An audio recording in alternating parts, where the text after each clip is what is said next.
In the early 1900s, multiple people bought the Brooklyn Bridge, and then showed up with paperwork, workers, and tools, trying to build toll booths on it so they could start collecting money from everyone who crossed.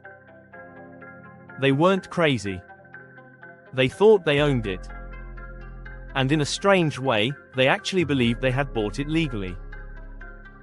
This sounds like a joke, but it happened over and over again, and it all traces back to one man, a con artist named George C. Parker, who became famous for selling things that didn't belong to him, including the Brooklyn Bridge, the Statue of Liberty, Madison Square Garden, and even Grant's tomb.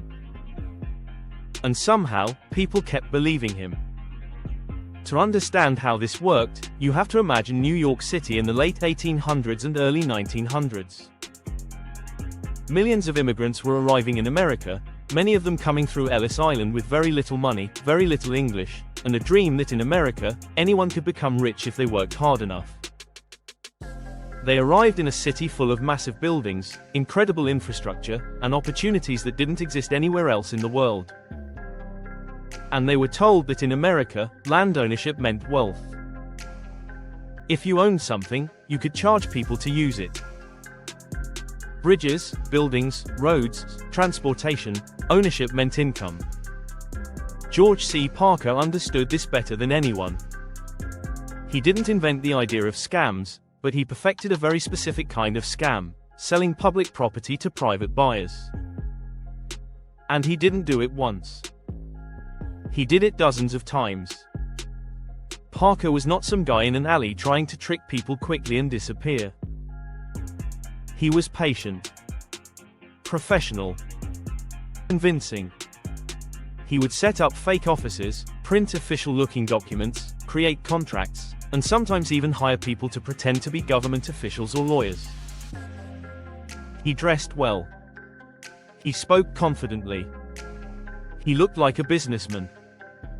And most importantly, he targeted people who had just arrived in America and didn't fully understand how the system worked yet. Imagine arriving in a new country where everything is bigger than anything you've ever seen before. Then a well-dressed businessman approaches you and tells you that the Brooklyn Bridge is privately owned and currently available for purchase, and that if you buy it, you can charge a toll to every person and every carriage that crosses it every day. Thousands of people. Every day. You would be rich. It sounds ridiculous now. But at the time, bridges, railroads, and utilities were often privately owned. People paid tolls to use roads and bridges all the time. So the idea wasn't insane. It was just illegal. And Parker was very, very good at making illegal things look legal. He would show forged documents, ownership papers, contracts with official-looking seals, and sometimes even give guided tours of the property he was selling. He made the entire thing feel legitimate. And people believed him. This is the part where it gets really strange. Some of the people who bought the Brooklyn Bridge didn't realize they had been scammed until police showed up and stopped them from building toll booths on the bridge. That's how the scam was often discovered, not when the money changed hands, but when the new owner tried to start collecting tolls. Think about that. Someone paid for the Brooklyn Bridge, hired workers, showed up with equipment, and started setting up a toll station, and then the police had to explain to them that they did not, in fact, own the bridge. Can you imagine that conversation? And here's the even stranger part. Parker kept getting arrested, and he kept getting out, and then he went right back to doing the exact same thing again. Over and over. Different victims. Same bridge. At one point, authorities realized how big the problem had become, and police officers were reportedly stationed at the Brooklyn Bridge specifically to stop people from trying to claim ownership of it.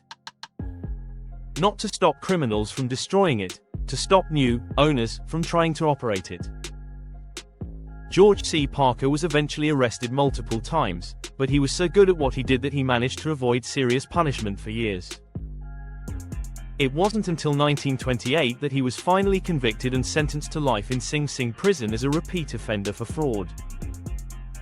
By that point, he had spent decades running scams and had become something of a legend in the criminal world. Even in prison, Parker reportedly bragged about how many times he had sold the Brooklyn Bridge.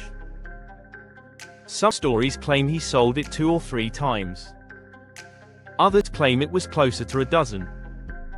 The exact number isn't known, which somehow makes the story even more unbelievable.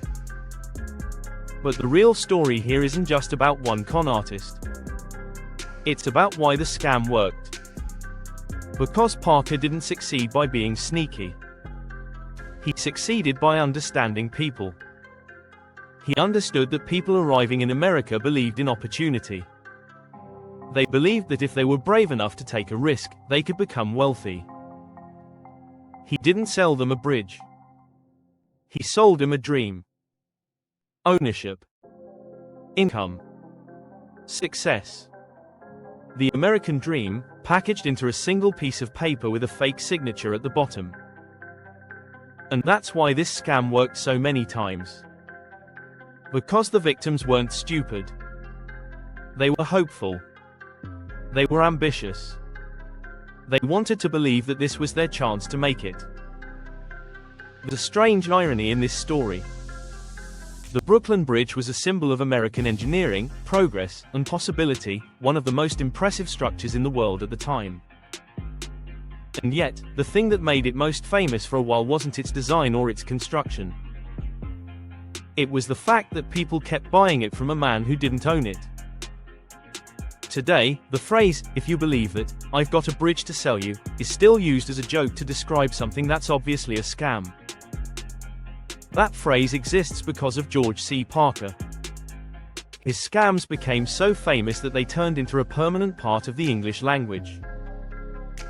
And when you think about it, this story is more than just a funny historical scam. It's a story about trust. About ambition. About how easy it is to believe something when you want it to be true badly enough. Because the most powerful scams aren't the ones that trick you. They're the ones that convince you. And over 100 years later, people are still buying things that don't exist, still falling for deals that sound too good to be true, still believing the promise of easy money and easy success. The technology changes. The scams change. But the psychology doesn't. George C. Parker didn't just sell the Brooklyn Bridge. He sold an idea. And people are still buying that idea today. If you found this story as fascinating as I did, subscribe to Forgotten Law Company. We upload new stories every week, and trust me, it only gets stranger from here.